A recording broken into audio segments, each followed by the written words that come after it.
Cholesterol is something that people need to understand is something that their body makes because their body needs it. So your liver makes cholesterol, and it makes it because every single cell in your body needs it. And every cell in your body can make it, but it's mostly made in your liver. Now, something that your body doesn't really need is carbohydrates and sugar. It can make its own glucose if it needs it, all right? It can break down fats and do gluconeogenesis from lipolysis. Hello, and welcome to Legends of Longevity with me, Joseph Ence. I'm your host, and I'm thrilled to have you join me on this journey towards living a longer, stronger, and more vibrant life. The podcast is about uncovering the secrets to longevity, things your doctor does not tell you, whether it's groundbreaking advancements in heart health, lifestyle tips to keep you thriving, or inspired stories of people who've defied the odds.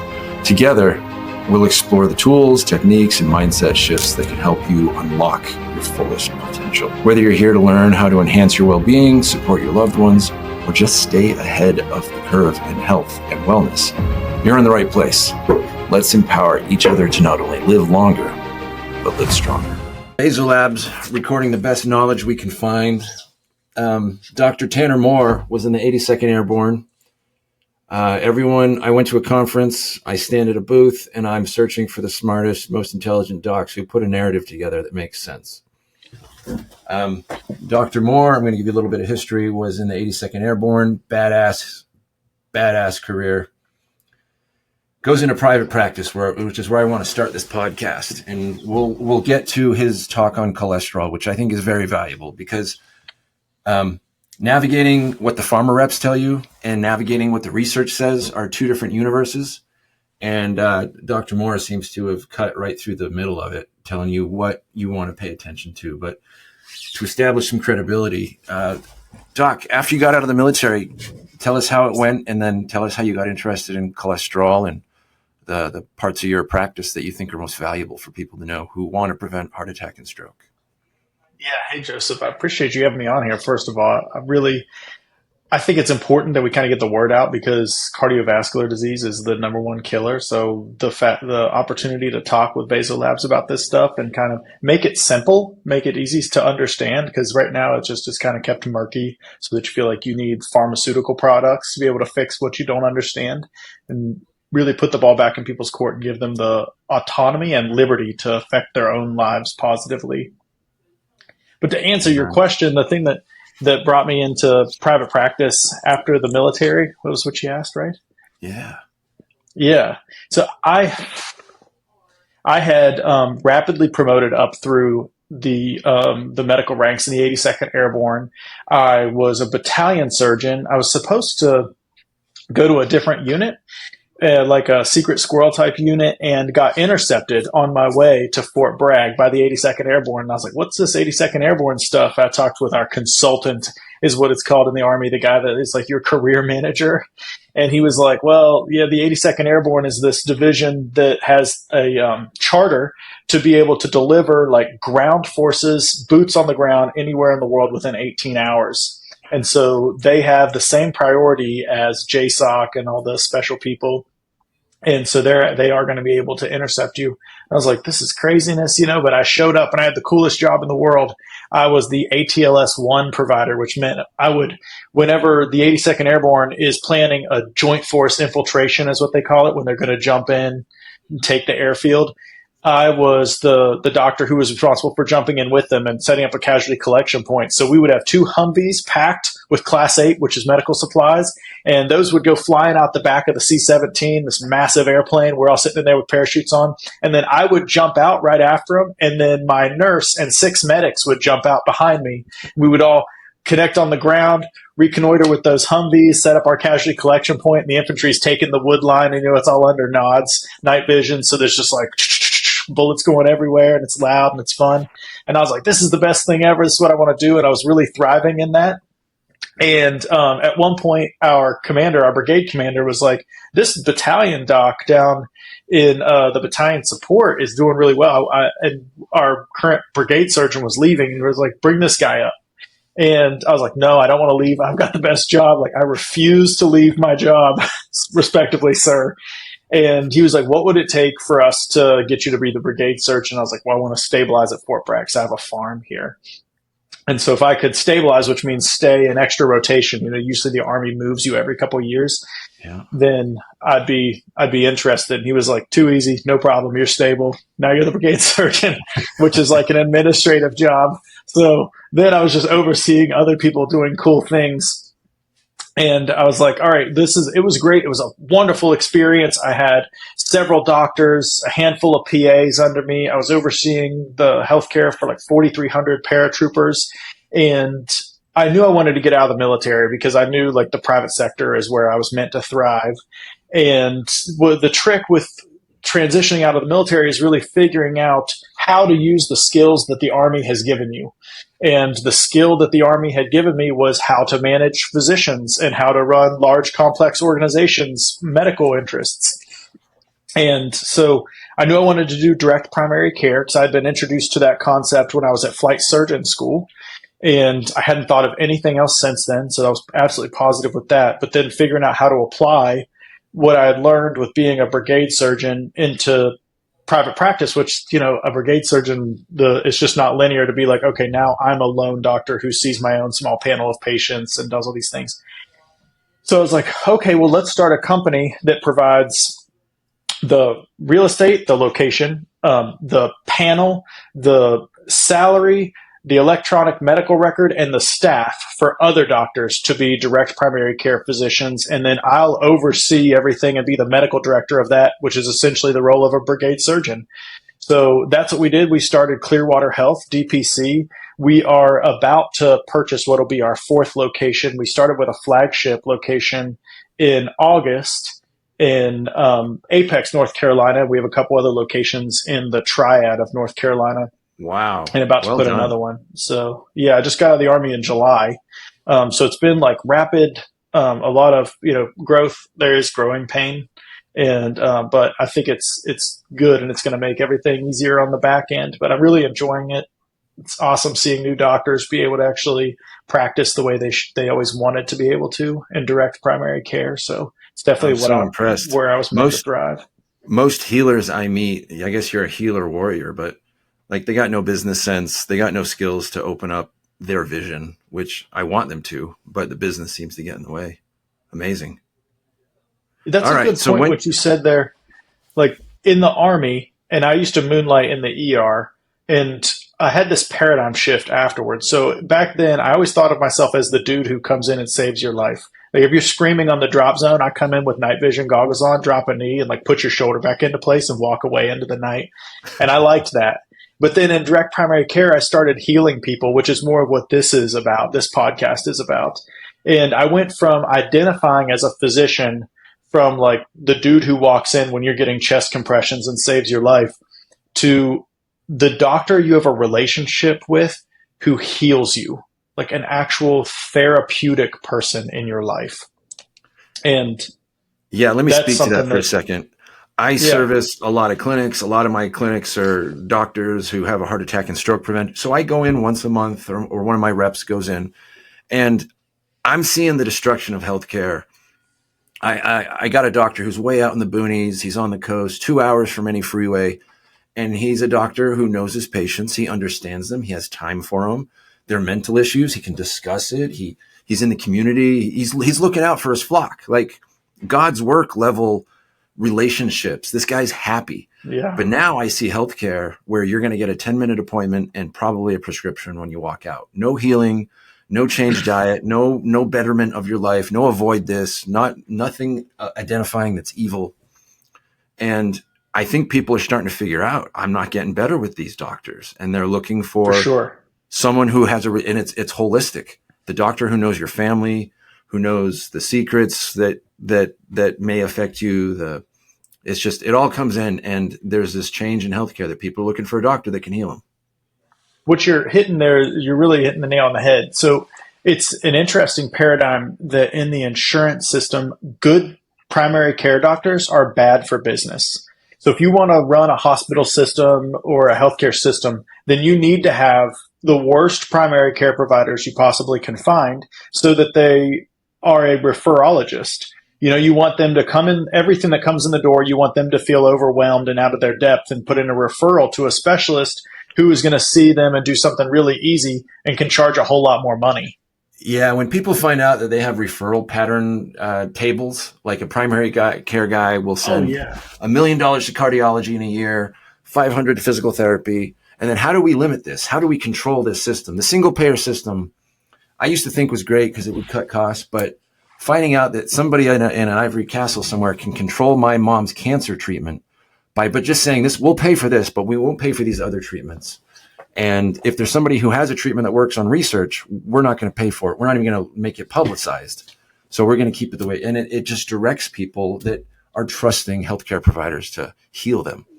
And Right. I worked in that single payer system for a long time, and it is what most Americans have because, like, most Americans are covered by TRICARE, Medicare, or Medicaid. And then just those productive few of us are out in the economy trying to earn a living, have to pay for ourselves and everyone else. The other three, we got to cover them too. So, that's true. yeah. And so I tell you the way it is in like managed care, which is what that single payer system is like, hey, somebody needs an MRI. And like I've had a guy on the drop zone be like, I'm like, that dude's ankle is pointed 90 degrees in the wrong direction. He needs an MRI tomorrow. And they're like, not until he gets 6 months of physical therapy. 6 months Yeah. of PT. And then, but at the same time, like you'll have somebody who in the insurance system comes in and they go to the ER and like, they stepped off a sidewalk and their ankle's been bothering them since then. It's like got a little bit of a sprain. Well, the ER doctor gets paid by RVUs.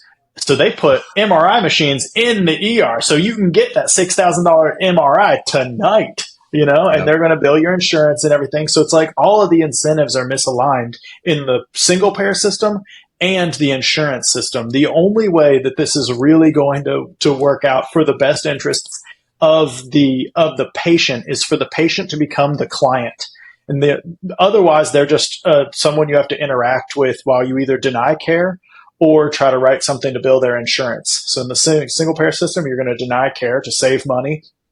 And in the insurance-based system, you're going to talk with them, run up their bill as high as possible so that you can get more RVUs for ordering unnecessary images on them. But if you're in the free market, then you can go talk with your doctor, say like, hey, I've got this thing with my ankle. Doctor can do an assessment like, it's a little sprain. If you need it, then we'll look for an MRI and we'll get a cash price. And like our patients get an ankle MRI for like $429, not $6,500 like it is at the hospital next to us. Yeah, wowzer.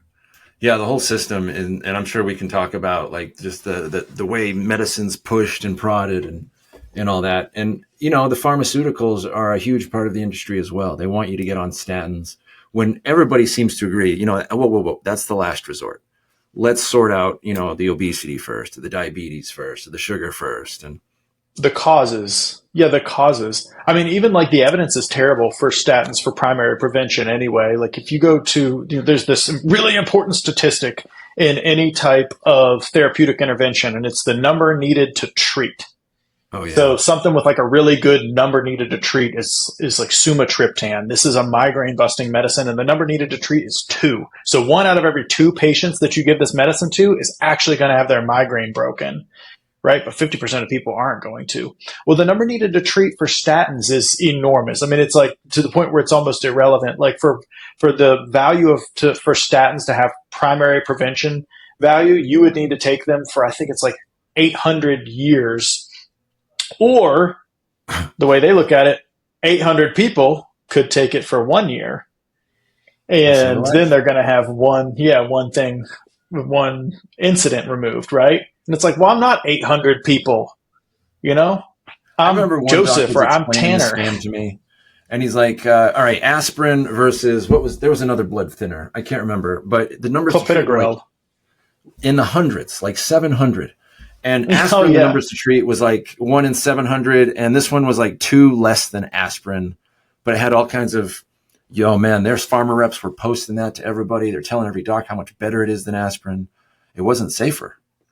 Oh, dude. And they pull really, really neat tricks. So they mess with statistics, and like statistics is a weapon. And with statistics, you torture the data until it tells you what you want it to. And so they'll take the relative risk reduction Uh-huh. and say like, look, we decreased risk by 70% in the like parentheses relative risk. And, but what they did was they took risk down, zero point 0.7, but you were already like, say they were 99% sure something wasn't going to happen. And now they made it 99.7% sure. Well, the risk was that 1%. That was the remaining risk. That was the remaining relative risk. But the actual risk was only like 1%. So it's only a 0.7 actual risk reduction, but it's 70% relative to the risk that was there. Yeah, it's shenanigans. It's shenanigans. And then the way they present the problems is also very well thought through. Because when you gave me your cholesterol talk through, it like the way they navigated, this is how we help you, and it doesn't really. And you're like, no, these are the big ones. Do you mind? Your cholesterol thing was so good, and I'm sure it's different every time because you give it to your patients. But for people who are like, all right, I've heard so many different things about cholesterol. What do you tell them to start their journey on searching and learning and self education? Yeah, so cholesterol is something that people need to understand is something that their body makes because their body needs it. So your liver makes cholesterol, and it makes it because every single cell in your body needs it. And every cell in your body can make it, but it's mostly made in your liver. Now, something that your body doesn't really need is carbohydrates and sugar. It can make its own glucose if it needs it. All right, it can break down fats and do gluconeogenesis. Were you saying the minimum daily requirement for carbs is 0? 0. Right. So like there are amino acids you have to get. There are proteins you absolutely have to get. Your vital amino acids are your vitamins. Your vital amines is what that is, right? And then there are fatty acids that you must have. Your essential fatty acids. You must have some of these. Is this like fish oil, fats? Yeah, like omega-3, omega-6, those type of things. There is no carbohydrate that you need ever. Like you could live your life and not eat carbohydrates and just eat fat and protein, and your body will make what you need. That's not what the food pyramid tells me. Right. We're supposed to get 5 servings of grains with each meal and stuff. So yeah, if that was all true, like what we were told to eat like in the 90s and early 2000s, like I would have died a long time ago. Cause I mean, I've gone months of primarily eating only meat and fat, and other people like, the people that are in pulp culture do the same thing. Like Jordan Peterson, he only eats beef with salt, but he's doing that based on like ancient research and knowledge, right? Cause like, for example, the Maasai tribe of Masai Mara, like these guys that are super athletes and look like Scottie Pippen, and like they're clearly James's tribe. Yeah, exactly. Yeah. So these guys, they literally eat beef and wash it down with blood and milk their whole life. Like they will rarely eat any type of vegetation. And they're absolutely purely healthy. And heart disease is also crazy low amongst them. All right. And then the Eskimos, like Eskimos of northern Greenland, when we first discovered them, had like never witnessed a plant. So they were like thinking that the British, when they came and they had some plants on their boats, they were like, what is this thing growing out of earth on your boat? They had been eating like seal blubber and whale meat and snails and other things they could pull out of the cold water, but they lived in an environment of ice year round. So like other than some lichen on rocks, yeah, they weren't seeing much of anything that had sugar in it. And so like that, yeah, to answer your question, there are no carbohydrates that are needed. When you eat a carbohydrate load, your body, well, here, let me say something else. When it comes to protein and fat, those are the only 2 things that can satiate you, meaning make you full. All right. Because your body knows that those are the 2 things that it needs, and they're important, and it only has so much ability to process it. All right. So like your body only has enough protease in your pancreas. Protease is an enzyme that breaks down protein. It only has enough protease in your pancreas to break down about 40 grams of protein per hour. So if you eat 40 grams of protein, like 2 hamburger patties, then you're going to feel full. But that's a sensation that's your body communicating with you that you now should not eat more. And that's because your body doesn't want you to waste protein. Things that, our ancestors who would eat all of the protein as soon as they came up on it, well, they died because they wasted the protein. The ancestors who ate some protein and then went and did something else and then came back and ate more, they were able to use all that protein. They were jacked and they procreated better because of it. So you only have enough protease to digest 40 grams of protein per hour. All right. All of the fat that you eat has to be emulsified by the bile in your gallbladder. Okay. So you can only eat and use as much fat as there is bile in your gallbladder. The rest is going to pass. You're going to get like fatty diarrhea. Steatorrhea is what it's called. Oh, yeah. So it just passes. You can only take so much. Your body can't digest 40,000 calories a day. It's like there's a limit. There's a limit when it comes to that. Yeah.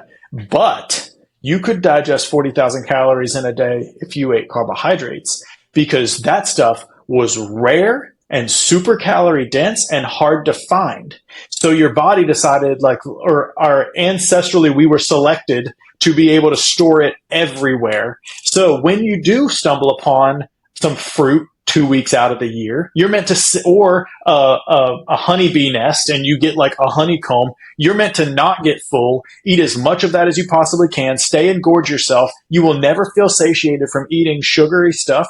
You will only feel distended eventually. So you'll get distended and then you'll need to stop eating, but you won't actually feel full from eating sugar. You will, and that's because there's no limit. Every cell in your body, for the most part, most cells in your body can take fat, triglycerides into them. All right. And you can make fat cells. It used to be thought only until you're like 12 years old. You can make fat cells through your whole entire life. So as long as your liver, or as long as your pancreas can continue making insulin, every cell in your body can store the fat that comes from it, right? Now, and can make triglycerides. The primary place that's going to make that is your liver. Okay. Your liver is like the factory of your body. It's what's changing everything into what it needs to be. Okay.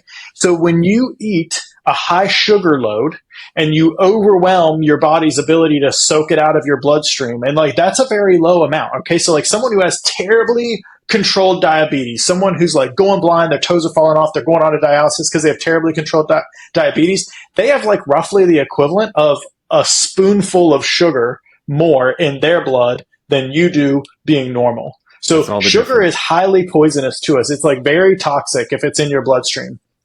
So it's 150 pounds per American per year right now. Like it's out of control. You're right. We used to eat berries in spring, just a little bit of sugar. And your point about the fat satiating us, so we kind of have a limit as to how much we should ingest. But the sugar and carbs, man, that's the key. You can power eat that.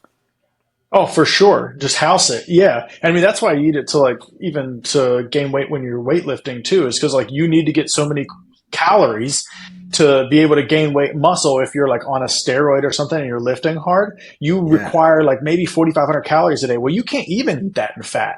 Dude, like you will be so full, you'll just be miserable, right? But you can sit there and eat so much rice with your chicken. All right, like rice, noodles, stuff like that.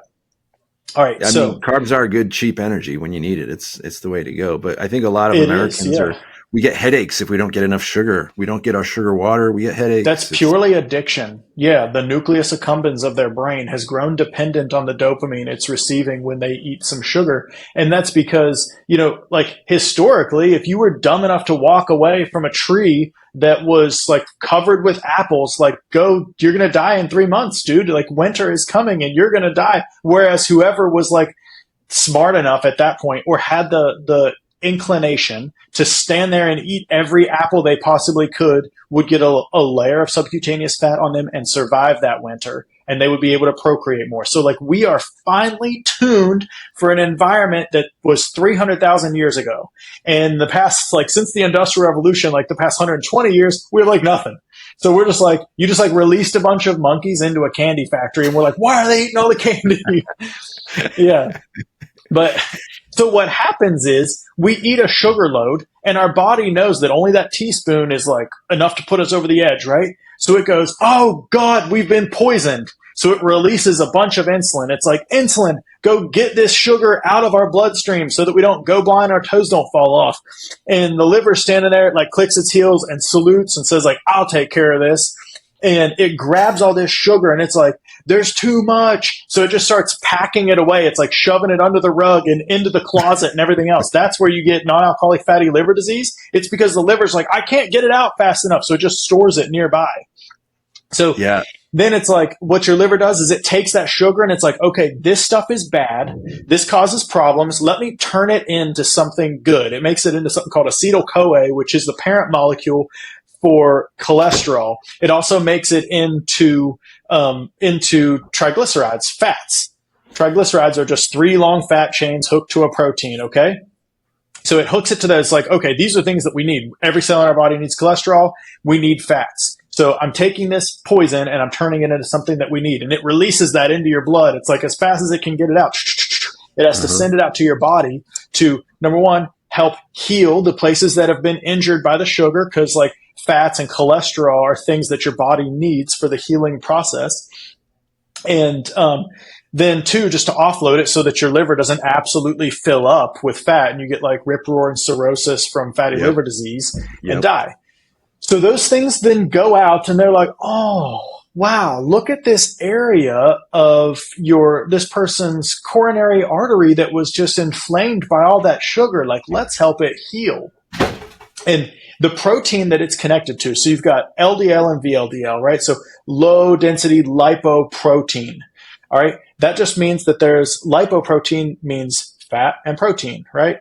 It's not like cholesterol protein. It's a big thing of fat that's being carried around. And that's what it is. Triglycerides floating through your blood. And that's like when they draw your blood. That's what makes it milky thick, right? The trigs. If it's like real high. Yeah.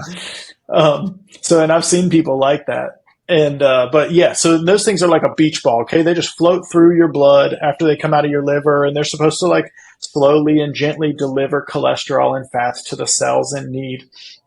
They come over to this inflamed area of like coronary artery or somewhere else in your body, and they go, okay, let's try to heal it.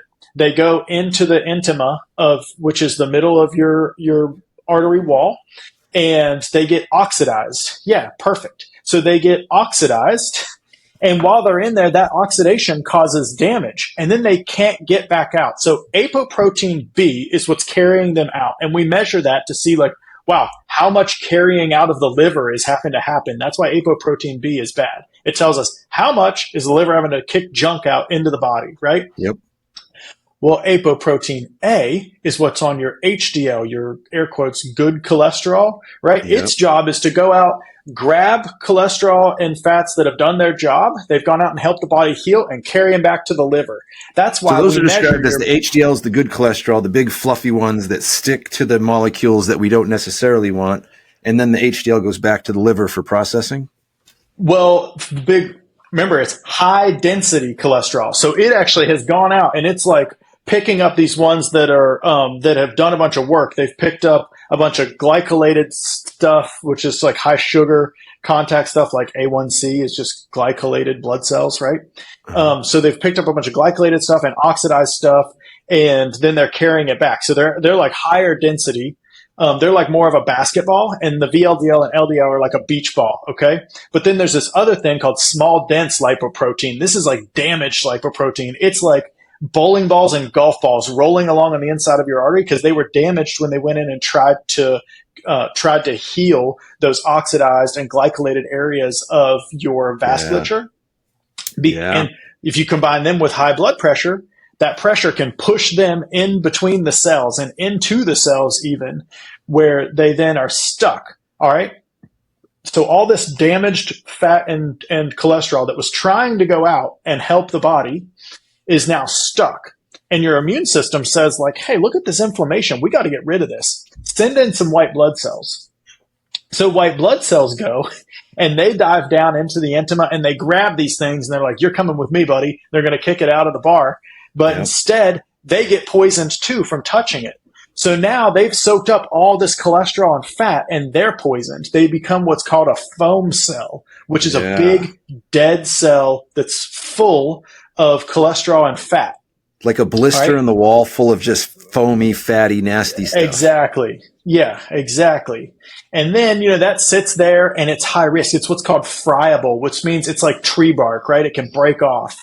And what happens is one day, like you're out playing basketball or you're watching the news and you get too stressed and your blood pressure goes up and one of those friable plaques breaks and all of a sudden all of the platelets in your body say, "Oh my gosh, there's an injury to the endothelium, the inside of the blood wall, the blood vessel wall," and they all run over and they make a clot on it, and that's when you have an ST elevation, myocardial infarction, or what we call a widowmaker heart attack. All right, so that happens. That clot fills the wall. No blood goes further to it. The myocardium, the heart muscle that's further downstream, gets oxygen starved. Your heart can't beat right there, and you die. Yeah, that plaque pops a cork, which is a thrombus, and wherever that goes, you got a problem. If it landed in your legs, I think you're lucky, because if it goes to your heart or brain, that's a single point of failure. You got issues. Right. That's called showering, where like in your carotids, it can break off, or in your femoral arteries, they can break off, and it'll shower down, like you said, in your toes. It'll just give you little black dots. And if anybody saw someone with COVID toes, that's what that was. It was just showering of thrombuses and little plaques breaking off. But if it goes to your brain, you just forgot your piano lessons and half of your face is limp and you got slurred speech because you had a stroke. Interesting. So for good cholesterol, what do you tell your patients to do besides niacin? So I think the thing to remember is exactly what the cholesterol came from, because when you put them on the right diet, like they're still going to have an elevated cholesterol. And so you gotta make sure you understand, like, okay, well, what type of environment is this cholesterol in? Because what we've done up to this point is we go to the site of a fire. Like I was telling you, we go to the site of a fire and we're like, okay, there's two people at this fire. There's the arsonist and the fireman. All right. HDL, the good cholesterol, it's like firemen that are headed back to the fire station after doing a good job putting out the fire. But the plaque that's there, that's like a fireman that's dead. He died at the scene of the fire, right? Yeah. The arsonist set the fire and left. You can't even detect him there anymore, and that's the sugar. So we come in and we're like, look at what this LDL did. It caused this plaque and everything. It's like, dude, that's the fireman. That was there trying to put out the fire. It was the arsonist was the sugar. That's who caused your problem. And so what I do is I tell them, like, hey, increasing your LDL, that's all fantastic. That comes on later on. The first thing you need to do is change the environment that your cholesterol is living in, because your cholesterol needs to be there. It needs to be there to improve the cell structures of every one of your cells. They all have something called a phospholipid bilayer that needs cholesterol in it, or else you're going to be stiff all over. And then also, you need cholesterol to have a healthy hormone balance. So we're not trying to like drive your cholesterol into the ground. What we're trying to thyroid, do is your gonads, your pituitary, all needs cholesterol. All needs cholesterol. What we want to do is create an environment that is healthy for your cholesterol to go out and do the job that it needs to do, and doesn't trap it in your artery walls, because you've got so many oxidizing species in your body and so much sugar that it's now your cholesterol is just going out, getting poisoned, and causing atherosclerotic plaques. So the first thing I do is I try to drive down their blood sugar. I'm like, hey, I want to have you need to have a fasting insulin, ideally less than 10. Most of my patients have a fasting insulin less than 8. All right. But someone who's pre-diabetic, say they have an A1C of like 6.3, diabetes is an A1C greater than 6.5 on 2 different measurements, right? So say they have an A1C of 6.3, they're getting insulin insensitive. All right. Their fasting insulin, I was looking at one this morning of a new patient. His fasting insulin is 41. Okay. So he's sitting there like his pancreas is saying, get rid of this sugar, get rid of this sugar. And the body's like, what? Did somebody hear the pancreas say something? Because they're not sensitive to the insulin anymore. So then the sugar is just out in your body, poisoning you. Yes. It's causing more inflammation, which is why you go blind. Like those tiny arteries in the back of your retina are the first to go. The tiny arteries that reach all the way out to your fingertips and toe tips are the next ones to go. That's why people with diabetes get numb feet and hands. Yeah. Yeah. And then they get like erectile dysfunction and all that stuff, because those little nerves that need those little arteries to be able to be perfused start to die off. So what I do first is I'm like, hey man, we got to recover your insulin sensitivity. And I mean, I haven't seen a diabetic yet that won't do this. If you cut them down on their carbohydrate intake, you're like, hey brother, first thing we're going to do is we're going to cut your carbohydrates down to less than 100 a day. And then we're going to go to less than 50 a day, grams per day, right? I get the MyFitnessPal app or something else that's going to measure their macros, and we crank them way down. Their insulin sensitivity comes crashing down with it because their body sees like, oh, there's not that much here. It stops being exposed to that. It's like taking an alcoholic off booze, right? Well, the way we've been treating insulin insensitivity, diabetes, would be equivalent to if we saw a drunk and we're like, dude, he's drank 2/5 and he's not even drunk. Like, what should we do? And we're like, give him more liquor, right? Because what do we do? Like I said, these diabetics, their insulin levels up greater than 50, greater than 60, 80 sometimes. And what do? We give them more insulin. Well, insulin insensitivity is the problem, right? Yeah. So what you need to do is get them less insulin. Insulin is only released when you eat carbohydrates. You literally, like, eating protein it causes your body to release like a tiny insignificant amount of insulin. It's just so that your body can make muscle. But eating fat causes like literally no perceptible release of insulin. It'll be like completely straight. So you can eat. That's why like people can go on the ketogenic diet and stuff and lose a ton of weight. It's because insulin is the get fat, stay fat hormone. All right. And if you're not getting insulin, then you're in your other hormone environments, which are like be lean, be mobile, all these things. But as long as you're in an insulin positive environment, you're going to be fat and tired because insulin drops your blood sugar after it spikes. So tell me if I speak any like mistruth here. Food coma. So your muscles without insulin can burn a little bit of sugar, right? A little bit. Oh yeah. So they don't need insulin to burn sugar. They have glycogen in them. So when you exercise, like you're training your muscles and body to metabolize some sugar and burn, and like that's the way it should be. So much sugar is just unnatural. So now we're eating carbs, which are long chains of sugar. We're eating Skittles, which are freaking corn syrup sugar, which is the worst kind. Yeah. Your body loves to store that stuff. And we eat it. And your body has no way of even, like your liver doesn't recognize it because it didn't exist. High fructose corn syrup didn't exist before the Industrial Revolution, so you didn't evolve to be able to deal with it. So your liver looks at it like, the heck? And it just stores it in the closet, which is the liver. That's why we get non-alcoholic fatty liver disease from eating high fructose corn syrup. Like in the 70s, there was like a couple cases of non-alcoholic fatty liver disease. And now, I forget what it is. It's like, it's the true epidemic of America. It's like over 30% of Americans have non-alcoholic fatty liver disease.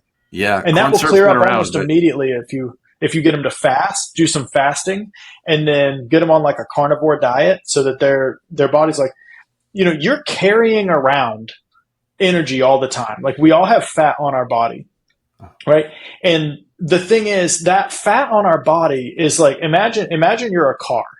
The fat on your body is like oil in the ground under Saudi Arabia. Okay. The sugar that's stored in your muscle cells, like you were saying, that's like, gas at the gas pump at, BP or Circle K or whatever's nearby. All right. So like your body can go get that. All right. It's not that easy, but it's like readily available. And so when you take off running, like, yeah, you can burn it, but sugar in your bloodstream, that's gas. It's like beyond the gas tank. It's like almost to the carburetor. All right. Yeah. Like it's already there. Okay. So if you hit the gas, it's like that gets blown out. So the sugar in your blood is gone in like the first 100 meters. I mean, if you ever ran track, like by the end of the 100-meter race, you're like, you're begging for energy, right? But that first 10 meters, you're good. But you burn through that super fast. Okay. Then you go into glycolysis where you break down those chains of sugar that have been prepared in your muscle.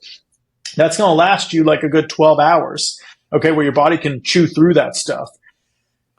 Every time you change the form of energy that your body burns, it's an inefficient swap as you go through that inflection point. Your body doesn't want you to do that, so it makes you hungry. It's like, man, screw this. It'd be easier just to go eat more sugar, right? And so you get a little bit hungry every 3 hours. Like, oh, I had breakfast, but now I want lunch. So I'm in 3 hours. And then 3 to 5 hours later, like, might as well eat some dinner, right? Well, that's your body coming to the end of its energy cycle with whatever it's been burning.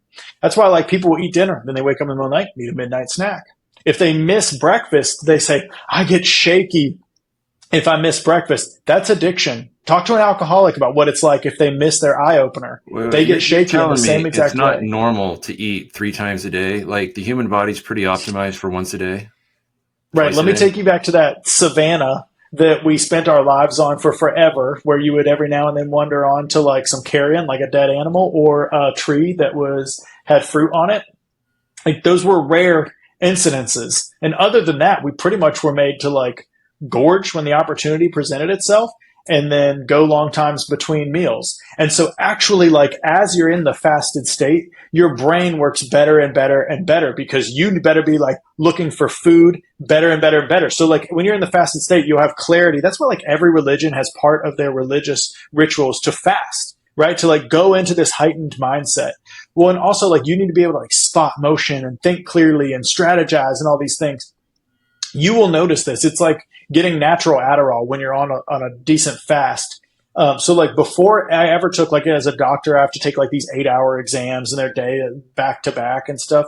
I would always go into them anticipating that I wanted to be at least a 12-hour fast by the end of them. So like I usually would have fasted since lunch the day before when I start the exam, just so I would have ultimate clarity throughout the exam. Is that like something you worked up to, or like eating before an exam, a protein, not high fat, high, well, maybe. When I was in basic training, I was with this guy, Brian Blazovic, who was just like chiseled out of stone, absolute stud. And I was like, hey man, like, what are you doing with your diet? And he was like, nothing. I just eat once a day, but I eat whatever I want. And I was like, that sounds like the craziest thing I've ever heard. Like, don't you know that's bad for you? Like, don't you know you have to, first thing you do when you wake up is you need to eat, even if it makes you nauseous. And so he was like, no, listen to this. And he tuned me into like all of the theory behind fasting. And I'm like, dude, it's some things when you learn them, they're like a brain massage because their logic is just so true and good. And that's how it was when I was learning about fasting. I was like, dude, this just makes all of the sense. I'm a big fan. Logic, right? Like, yeah. Oh, okay. Once somebody goes, the food pyramid's wrong, I'm like, oh crap, I got to reevaluate everything. You're like, dang, so all of these people have been lying to me, like these huge organizations, I can't trust them. Yeah. 100%. So as a business person, you're like, man, if only I could get those huge organizations to promote what I'm selling, then I would sell a lot. Don't tell me about fluoride yet. Yeah, exactly. Well, that's about to go away, I think. I think so too. Rad. A couple more questions about cholesterol. So, let's finish insulin sugar. So you got insulin always in your body, and that's your NOS ready to go, and that can recharge pretty quick. But that your body will send you the signal to make you want to eat, because that's good survival, right? It doesn't always want to be in survival, starving 16 hours. It likes it when it has. No, it never wants to be in that. Yeah. The thing is, now we're not on the savannah. Now we're in the candy factory, and it's just like we live in abundance, but we never evolved to be able to manage that. So like our discipline muscle is tiny, right? Like we just don't have it when it comes to food. And because that would be bad. If like you walked by a dead animal, like if lions had killed something this morning and you just walked by it after they were gone and you were like, I'm not tempted, then like you're going to die shortly, But if you were like, I'm going to freaking risk it. I don't even know if I can eat more, but I'm going to run in there and see if I can grab a leg off that antelope before the lions come back. Then you had a lot higher chance of actually not dying from starvation. If you were willing to climb tall trees to get at the honeybees, you were, that was a positive selective pressure evolutionarily. Yeah. It's amazing how it all works and comes together. No, this is. So we were talking about the inflection point, the pain associated with changing fuel. So like as you change fuel from sugar to glycogen, which is stored in all of your cells, it like you get a little pang, like I should go eat. If you push through that, then you won't be hungry. And the best thing you can do is actually drink water, because what we think of as hunger is actually thirst. And I'll tell you why. It's because we are just a combustion engine. So as we eat, we work just like your car. At the back of your car, there's not like a hose dumping gasoline products out, right? There's just an exhaust pipe with H2O and CO2 coming out of it. Well, we work the same way. We burn hydrocarbons and we make H2O and CO2. So, You go, you eat a big meal, you eat a hamburger. What you poop out is not metabolized stuff. That's just trash that your body had no use for. And it's like, let go, pass it on, pass it on. What you pee out is what you metabolize and what you breathe out. So you breathe out CO2. That's the part that actually was energy. What you pee out is the water that came from burning that hamburger, right? So if you're not eating, if you're in a fasted state where you're like half your hydration is gone because you're getting a ton of your hydration from your metabolism. So what you really should do when you're getting a little bit hungry, go drink an 8-ounce glass of water, see if it was actually thirst. All right. And then you push through that and you're onto your glycogen, you burn through that. And then you're not in glycolysis anymore. Then you're in lipolysis. So that's where you're breaking down fats, you're sending them into the liver and the liver's chopping them up back into sugars and it's sending them out and ketones and stuff. And your body can just run on that forever until you run out of fat, which is a really long ways off. But because that required going to Saudi Arabia and putting in a drill rig and all that stuff to make it, your body's like, do not make us use fat. Eat more. What you want to do isn't go for a walk. The furthest you want to walk is to the refrigerator. Just walk over there. Like your body evolutionarily was made to tell you that. And it's just like discipline equals freedom, according to Jocko Willink, right? And that's so true. Like if you want to be free of all these things, be disciplined enough not to listen to your 300,000-year-old grandpa and listen to your modern day person that has an understanding on how our metabolism works. Like there's people that work up to eating once a day and they're fine. Their hunger pangs go away. Yeah, I've done it for 11 years. What? I've only eaten once a day for 11 years. That is the hardest of core. Yeah. So, and the eating once a day thing, yes, it helps lose weight because you're in a window where you're going to eat a lot of fat and protein and then you're not going to be hungry because you're satiated. But that helps. But if you eat the same calorie load in the same amount of time, especially the only way you can really do that is by eating a lot of carbohydrates. Because like I said, you'll be too full otherwise, then you're not going to lose weight. Like with weight loss, which is what everyone's super interested in. I've got a patient messaging me about it right now. With weight loss, unfortunately, there's no big secret. It literally is just like running a car, and it's like energy in, energy out, right? When people are like, I don't know, I'm just not losing weight. It's like, really? Are you like the one magic vehicle that can drive from North Carolina to California and not need to fill up? I doubt it. What's more likely? You're not telling me what you're eating. So there's dudes that stop eating for a whole year and they're fine, right? They get their minerals they need, but. Yeah, if they're obese, like they've got the energy, and you can like do the equation and be like, okay, well, you're going to need like this much. You're going to need 900 calories just to keep the lights on per day. And you can, if you've got, that times 365, then you're going to be just fine at the end of the year. Yeah, I think we're a lot more stronger than we think, but the conveniences of this life are. There was no one in like Auschwitz who was like, I don't know what you guys are losing weight. I'm not losing weight. I don't know what it is, right? Maybe it's my thyroid. Like no one was saying that. Yeah, the Russians, if you were fat, you got killed because they knew that you were hiding food. Yeah, that's true. It's math. So, intermittent fasting does do one thing really well, and that is prevent you from creating like a high blood sugar level that's sustained. And so it improves your insulin sensitivity, which is life. And then also it decreases the number of reactive oxygen species that you're being exposed to. Cause like and that's what shortens your telomeres, right? Is like damage that needs repaired. Well, antioxidants that we're supposed to eat, this is why we're supposed to eat like dark chocolate and red wine and all this other trash. Or you could the easiest thing you could ever do is not do something. So you could also just not poison yourself, and then you don't need to look for antioxidants. So if you eat when you need food, your body's not going to be, imagine you're an engine. Again, we're back to the car. Imagine you being gluttonous is like running an engine too rich. Like you walk behind a Camaro, you could smell the gasoline in the exhaust still, right? It's awesome. Okay, you don't want to be that Camaro. You want to be like a Prius, something's burning like super efficient. And when your body's getting fed once a day, it's like, okay, this goes here, this goes here. Your liver has time to actually go through and put things in the right place. And the gut biome optimizes for a consistent diet. That's proven. It does. Yes. Yeah. Like our microbiome, I could go on about like why you should never eat carbs. Like we don't have the infrastructure to digest carbs or fiber. Like, yeah, fiber can help decrease your cholesterol. What is fiber? It's not a macro, right? Like, look up your different macros. It's not a macro. It's sugar. It's Miralax. It's long sugar chains that you can't pull out of your gut because we have no way to. That's why like ruminants can go eat a bunch of fiber and get fat. It's because they have a stomach that has the ability to break those sugar chains apart, and then it feeds it to the bacteria in their gut. They have this part of their intestine that we don't have, and it feeds those bacteria. The bacteria turn it into fatty acids, and then it pushes out. It's called their cecum.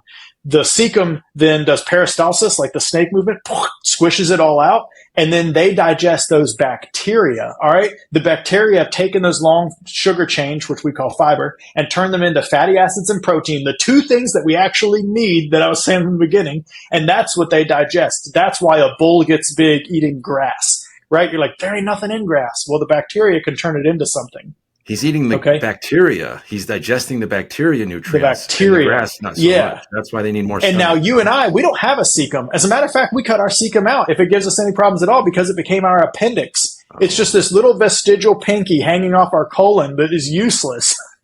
And if it gives you any problem at all, they're like, let's just cut it out. Maybe there was something wrong there, right? Yeah. But what we do have is a really long small intestine, which is where proteins and fats are supposed to get chewed up. Okay, so like, right out of your pancreas, there's the little sphincter of Oddi where your bile comes from your gallbladder and the proteases come from your pancreas right in the duodenum. You know, it's the closest thing to your stomach. And then they've got this long, small intestine just to work and work and work on all that stuff and get all the protein and fat out. And that's because we know there's no cecum coming up. There's no bacteria at the end of this that's going to be able to chew up a bunch of sugar and turn it into something useful. So we got to get it all out in that small intestine. Our large intestine is practically useless. Like all it does is suck water out of our stool as like a bulking agent, you know, but it's like, all right, your last couple feet, get the water out so we don't die of dehydration and poop. Fascinating. All right, Doc, I don't want to take up the whole hour. We got 3 minutes left. What do you think are the most important things for people who are self-directed, they're learning for optimizing their health? What do you recommend? Bar none, the best things you can do are resistance training, hitting your protein goal every day. That's 0.7 grams per pound of body weight. And then getting enough sleep and hydration and minding your own business. I love it. I love it. Thank you, Doc. We'll close the podcast. We're going to record this, get some good clips out, put it in the thing. I'll send you a file with it if you want to post it on your social or however you can leverage it, and I'll post it out on mine. But like, I am sincerely looking for the best information I can find, and you nailed it. Thank you. Thanks. I really enjoyed this. Have a great rest of your day. Thank you, Doc. Talk to you later.